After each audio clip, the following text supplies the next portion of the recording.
네, 여러분 안녕하십니까? 교과서에 충실한 교과토의 여디디아의 교충교토 시간입니다.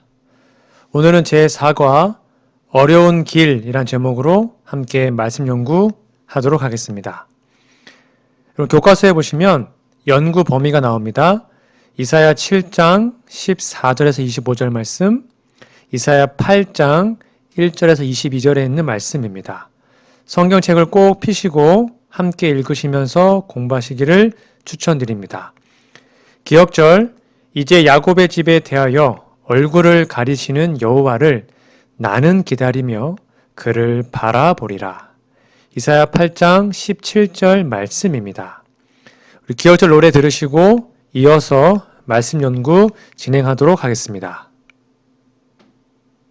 일기 4과 이제 야곱의 집에 대하여 얼굴을 가리시는 여호와를 나는 기다리며 그를 바라보리라. 이사야 8장 17절.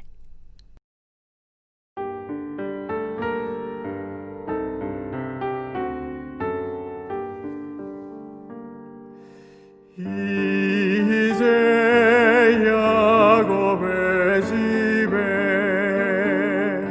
대하여 얼굴을 가르시는 여호와를 나는 기다리며 그를 바라보리라. 이사야 8장 7절.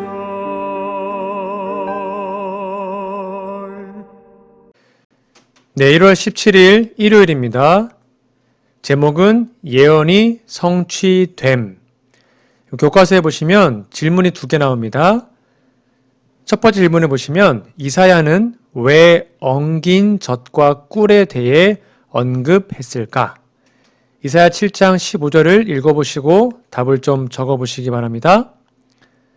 정답은 유다의 들판이 정복군에게 점령당할 것이기 때문에 농사한 곡식을 식량으로 삼을 수 없다는 것을 우회적으로 표현하면서 그래도 굶지 않고 생존할 것이라는 것을 보증하신 말씀입니다.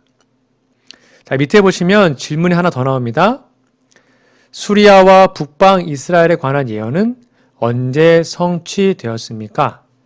열왕기상 15장, 16장, 역대상 5장을 읽어보시고 정답을 적어보시기 바랍니다. 정답은 아수르 왕 디글랏 빌레셀에게 정복당할 때에 성취되었습니다. 모든 것을 아시는 하나님의 보시는 것과 유한한 우리가 보는 것은 완전히 다릅니다. 때때로 정세를 살피고 사회적 상태를 보면서 예언을 거기 적용하여 멋진 해석을 했어도 완전히 틀린 해석을 한 것을 우리가 종종 발견하게 됩니다. 이런 해석을 공개하고 주장했다면 그런 해석을 한 사람들도 자신의 견해가 틀렸을 때 그것을 곧 시정하고 잘못 해석했다고 공개해야 되지 않을까요? 근데 불행하게도 우리 주위에서 그렇게 하고도 아무 후속 조치를 하지 않는 사람들이 종종 있는 것 같습니다. 우리는 기록한 말씀 밖으로 나가면 안 됩니다. 사회 현상에 맞추어 예언을 해석하는 것이 아니라 예언에 맞도록 이해해야 합니다. 그래서 예수님은 일이 이룰 때에 믿게 하려고 미리 말씀하셨다고 가르치셨습니다. 예언을 해석하는 사람들은 이 말씀을 깊이 생각해야 할 것입니다. 이사야를 통하여 아수르가 어떻게 될 것이며 북방 이스라엘과 아람이 어떻게 될 것이라고 구체적인 연대를 말씀하지 않으셨으나 그들이 곧 망할 것이라는 것을 충분히 말씀하셨습니다. 65년을 살지 못할 아하스에게는 그것이 먼 미래로 보였을 수도 있습니다. 그는 당장 자기 통치 기간에 문제가 해결되기를 아마 더 소원했던 것 같습니다. 여러분, 우리의 믿음은 어떠합니까? 요즘 코로나 때문에 많은 사람들이 마치 예언가가 되어서 성경을 이야기하는데 그 해석이 맞을지 틀릴지는 지내봐야 알 것입니다. 우리는 어떤 경우든지 예수님에게 초점을 맞추고 걸어가야 합니다. 일요일 예언의 신의 권면입니다. 하나님의 도구에 불과했던 아수르 군대. 북방 왕조에게 내린 멸망은 직접 하늘에서 내린 형벌이었다. 아수르 사람들은 단지 하나님께서 당신의 목적을 성취하시기 위해 사용하신 도구에 불과하였다. 사마리아가 함락되기 전 짧은 기간 동안 예언하기 시작한 이사야를 통하여 여호와께서는 아수르 대군을 나의 진노의 막대기라고 말씀하셨다. 여호와께서는 그 손의 몽둥이는 내 분노라고 말씀하셨다. 선지자왕 291페이지입니다. 자, 월요일 가보겠습니다. 1월 18일 월요일 제목은 예견된 결과들입니다. 여기도 질문이 두 개입니다. 첫 번째입니다. 이사야 7장 17절에서 25절을 읽어보라. 하나님은 그 땅에 일어날 일에 대해 뭐라고 말씀하시는가? 이 결과에 대해 우리가 놀라지 말아야 할 이유는 무엇인가? 이사야 7장 17절부터 한번 읽어보세요. 밑에 정답은 무엇이냐면 그 땅이 가시와 찔레가 나는 땅이 될 것이며 소와 양이 짓밟는 땅이 된다는 겁니다. 여호와 하나님의 말씀을 버린 결과이기 때문에 놀랄 이유가 없다는 거죠. 자, 밑에 두 번째 질문이 나옵니다. 열왕기하 16장 10절에서 18절과 역대하 28장 20절에서 25절 읽어보라. 꼭 읽어보세요. 아하스에게 무슨 일이 일어났는가? 이것으로부터 우리는 어떤 영적인 원칙을 보게 되는가? 우리가 그의 행위에 놀라지 말아야 하는 이유는 무엇인가? 읽어보시고 답을 적어보시기 바랍니다. 아하스는 이방신의 제단을 하나님의 성전에 만들어 놓게 하고 하나님의 성전 기구들을 부수고 마음대로 고쳤습니다. 결국 그는 믿었던 왕에게 공격당합니다. 그가 선택한 결과를 그가 거둔 것이죠. 놀랄 일이 아닌 것입니다. 보이는 것은 현실적인 것이고 오간을 통하여 당장 확인되는 것이기 때문에 그 뒤에 숨은 속임수를 알지 못합니다. 그 속임수는 역시 보이지 않는 세계입니다.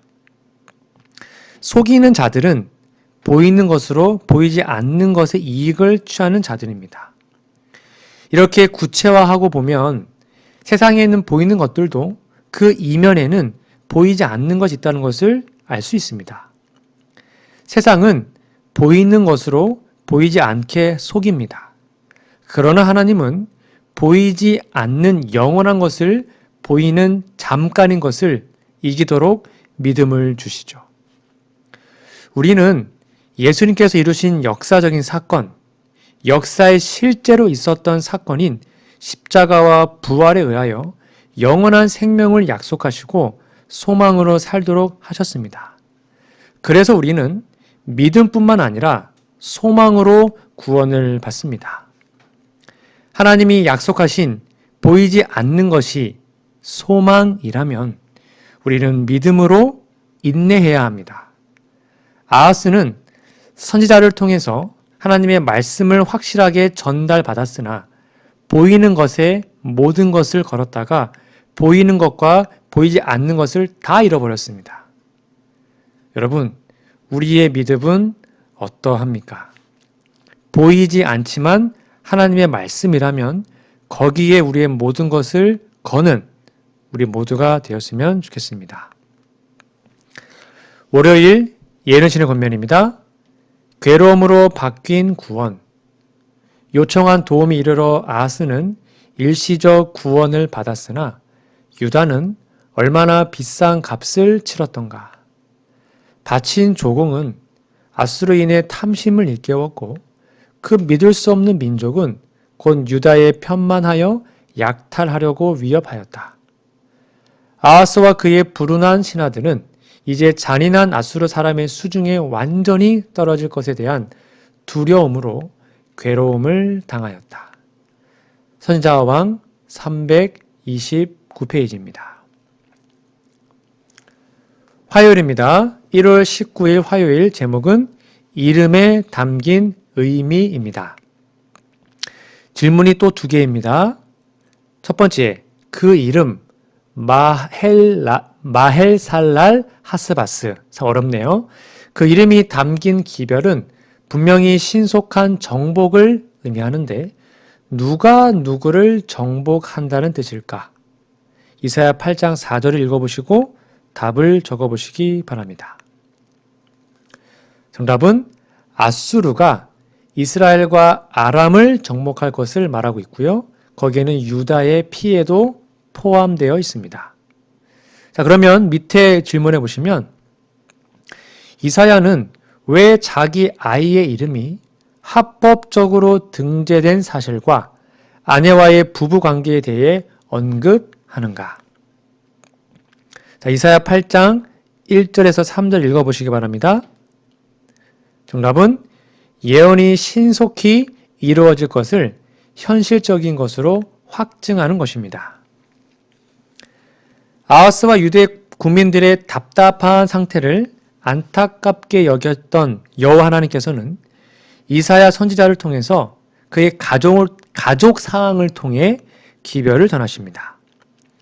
선지자는 그들을 깨우치기 위해서 하나님께서 그에게 주셨던 일, 그 일이 어렵더라도 전적으로 순복하고 순종합니다. 즉 자녀들의 이름을 짓는 것을 통해서 기별을 나타내셨고 또 뒤에는 아내가 죽는 일을, 참 끔찍한데 아내가 죽는 일을 통해서 기별을 전합니다. 그래도 유다 나라는 돌아오지 않았습니다. 사람이 잘못 걷기 시작하고 그런 수렁에 빠지면 그냥 자기도 모르게 의식의 흐름이 돌아오지 못할 자리로 그냥 막 가는 것 같습니다. 우리는 진리의 바른 흐름을 따라 흐르는 의식을 가져야 합니다. 우리는 모든 생각을 사로잡아 예수님께 복종시키고 예수님의 생각이 나의 생각이 되는 경험에 이르도록 기도하고 굴복해야 합니다. 성경이 우리들의 생각과 우리들의 사고 방식이 되기를 간절히 바랍니다. 화요일 예언의 신의 권면입니다. 이사야 당시의 유다의 정세. 이사야가 일하던 때에 하나님의 백성들에게 특별한 위험이 따르고 있었다. 그의 생존 시에 사마리아는 함락되고 이스라엘 10지파는 열국 중에 분산될 것이었다. 유다는 거듭거듭 아수르의 군대의 침략을 받을 것이었으며 예루살렘은 포위될 것이었다. 만일 하나님께서 기적적으로 중재하시지 않으셨다면 예루살렘은 함락되었을 것이다. 선지자 왕 305페이지 말씀입니다. 자, 수요일로 가보겠습니다.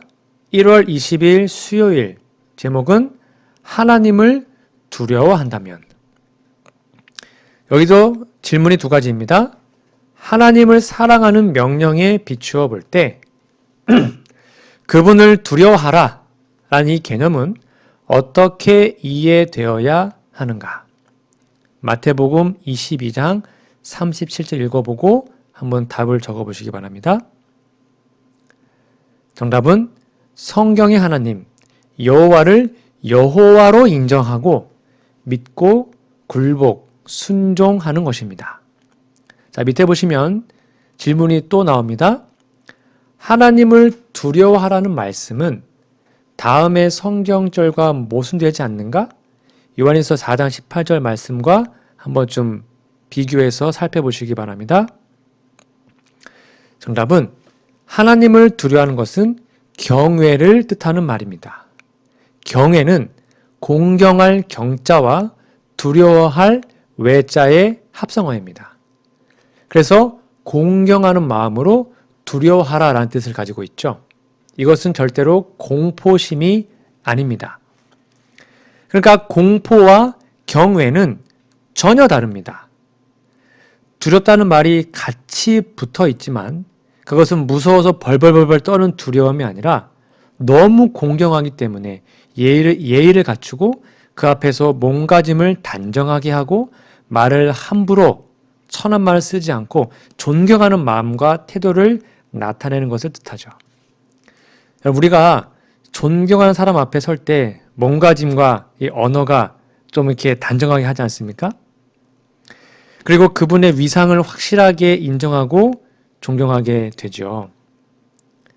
예를 들면 사원이 사장을 사장답게 대접하는 태도, 국민이 대통령을 대통령답게 대하는 언사, 바로 이런 것들이 그분의 위상과 그분의 위치를 인정하고 대하는 합법적인 모습입니다. 대통령이 대통령답지 못하게 처신한다면 국민이 절대로 존경하지 않습니다. 권력을 휘두를 수는 있어요. 그러나 존경하지는 않을 것입니다. 창조주 하나님, 우리는 두려워해야 합니다. 그리고 그분께 영광을 돌려야 됩니다. 그것은 진정으로 존경하는 마음으로 우리의 마음을 바치는 것이죠. 창조주를 창조주로 인정하는 것, 하나님을 두려워하며 영광을 돌린 것의 첫 걸음입니다. 그래서 제7일 안식일을 거룩하게 지키지 않는 것은 하나님을 두려워하지 않는 것이고요. 그분을 공경하지 않는 것입니다. 그래서 첫째 천사의 기별은 하나님을 두려워하며 그에게 영광을 돌리라. 바로 안식일, 하늘과 땅과 바다와 물들의 그릇을 만드시니 즉 창조주 하나님을 안식일을 통하여 경배하라고 말하는 것입니다. 그러므로 지금 이 시대에는 하나님을 진정으로 존경하고 경외하는 그 믿음이 회복되어야 합니다. 하나님을 두려워하시고 하나님을 존경하시기 바랍니다. 그것이 우리의 본분입니다. 수요일 예능신의 권면입니다. 하나님께 쓰임받는 조건. 법안교회 암흑에서 교회를 순수한 신앙의 빛 가운데로 인도하기 위한 사명을 받은 사람들 중 가장 선봉에 섰던 사람은 마르틴 루터였다. 그는 열성있고 경건하며 하나님을 경외하는 것 외에 아무것도 두려워하지 않을 뿐 아니라 성경 이외에는 아무것도 신앙의 기초로 삼지 아니한 그 당시의 시대적 인물이었다.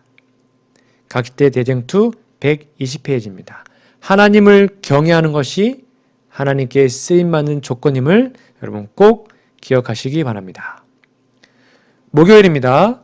1월 21일 목요일, 제목은 은혜를 모르는 자들의 운명입니다. 질문이 두 가지입니다. 첫 번째, 이사야 8장 16절에서 22절을 읽어보라. 이것은 무엇에 대해 이야기하고 있는가? 그것은 아하스 왕과 어떤 관계인가? 읽어보시고 답을 적어보세요. 정답은 마땅히 율법과 증거의 말씀을 따르지 않으면 아침빛을 보지 못하고 흑암에 빠질 것이라고 경고하는데 아하스가 하는 일이 그 길로 달려가고 있는 것입니다. 자, 밑에 보시면 두 번째 질문입니다. 다음 구절들은 이방 종교의 풍습을 따르는 것에 대해 무엇이라고 말하는가? 레위기 20장, 신명기 18장을 읽어보시고 답을 적어보세요. 정답은 그런 자, 즉 무당이나 신접한 자에게 뭔가를 물어보는 그런 자를 돌로 쳐 죽이라고 하셨고 그 피가 자기에게 돌아간다고 했습니다. 마지막 때의 사회적, 종교적 특징 중에 하나가 바로 강신술과 영혼불멸을 비롯한 강신술과 일요일 성수입니다. 일요일을 예배일로 하는 것은 오랜 전통으로 사회에 완전히 정착하였습니다. 일요일이 공휴일, 빨간 날. 이거는 이미 다 세상 모든 사람들이 다 따르는 거잖아요. 이거는 변경하기 어려운 거의 불가능한 사회적 관습이 되었습니다. 일요일은 빨간 날. 그것은 기독교의 영향이고요. 사회에 대한 공헌인지도 모르겠습니다. 그러나 그것은 엿새 동안 천지를 창조하고 제7일 그 안식일을 제정하시고 그날을 거룩하게 지키라고 명령하신 하나님의 명령을 가장 정면으로 부정하는 것입니다. 하나님을 경외하지 않고 그분에게 영광을 돌리지 않는 것이죠. 또 영원불멸설은, 즉 영원히 살아있다, 강신수를 불러들이는 통로가 되었습니다. 오늘날 드라마나 영화나 다 강신수를 선전하는 매개차가 되고 있지 않습니까? 죽은 영혼이 살아난다. 전생이 있다. 귀신과 동거한다. 이런 거 다 요즘 매체에 나오잖아요. 우리는 이런 사회적 현상을 정말로 예언적 안목으로 바라봐야 합니다. 그리고 새천사의 기별의 내용을 바르게 깨닫고 증거해야 합니다. 그 기별의 핵심이 뭐예요? 이 두 가지 요소, 일요일을 성수하는 일요일 성수에서 벗어나게 해주고 강신술, 영혼불멸설에서 벗어나게 해줍니다. 아하스가 그랬고요. 사울 왕이 그랬고 므낫세 왕이 그랬습니다. 그들은 이스라엘 하나님 여호와를 들어서 알고 있는 사람들이었어요. 그러므로 우리는 더욱 조심해서 성경 말씀대로 하나님을 경외하는 믿음으로 살아가게 되기를 간절히 소망합니다. 목요일 예른신의 권면입니다. 오늘날의 신비 종교, 이교 예배는 오늘날의 마술사들의 은밀한 교제와 강신술적 모임, 모호한 것과 기적적인 일 등으로 대치되어 있다. 하나님의 말씀과 그분의 성령으로부터 오는 빛을 받지 않는 수많은 자들은 그들의 출현을 열광적으로 환영하고 있다. 증언보감 2권 51페이지에 있는 말씀입니다. 네, 오늘은 어려운 길이란 제목으로 함께 말씀 연구했습니다. 연구 범위 이사야 7장과 8장을 꼭 읽어보시고 기억절도 외워주시면 감사하겠습니다. 우리 다음 주에는 존귀한 영광의 평강의 왕, 존귀한 평강의 왕이란 제목으로 함께 말씀 연구를 진행하도록 하겠습니다. 우리 마치는 기도하고 오늘 모든 공부를 끝내겠습니다. 우리들의 하늘아버지, 세상 역사의 시작과 끝을 보고 계셔서 감사합니다. 우리가 어디로 가야 할지 알려주셔서 정말 감사합니다. 비록 그 길이 좁아 보일지라도 그 끝에 영생이 있음을 믿고 신실하게 순종할 수 있도록 도와주시옵소서. 눈앞의 일에 급급하여 영혼을 바라보지 못하는 우리들을 불쌍히 여겨주시고 우리에게 믿음의 눈을 주셔서 영광스럽고 영원한 하늘의 사물을 바라볼 수 있게 하여 주옵소서. 어느새 이만큼 가까이 오신 그 재림의 징조를 살피게 하시고 졸지 않고 깨어 있기를 원하오니 우리에게 영적으로 맑은 정신을 허락하여 주옵소서. 세상의 혼탁한 소리에 방향 감각을 잃지 않고 오직 주님의 음성에 귀를 기울이게 함께하여 주옵소서. 아버지, 마귀의 나라 사단이 지배하면 걱정과 근심, 불안과 두려움이 끊이질 않을 것입니다. 그러나 우리는 하나님의 나라, 아버지 나라에 살고 있습니다. 그 나라는 사랑과 평안뿐이오니 우리가 하나님의 사랑과 평안 가운데 거할 수 있도록 도와주시옵소서. 참 하나님을 알지 못해서 헛된 것을 의지하여 마귀의 속임수에 빠져 있는 저 불쌍한 수많은 영혼들을 긍휼히 여겨 주옵시고 우리가 빛의 통로로 어둠 속에 갇혀 있는 수많은 사람들에게 진리의 빛을 잘 비추도록 도와주시옵소서. 우리의 삶에 늘 언제나 하나님의 은혜와 축복과 성령이 함께해 주시옵기를 예수님의 이름으로 간절히 기도합니다. 아멘.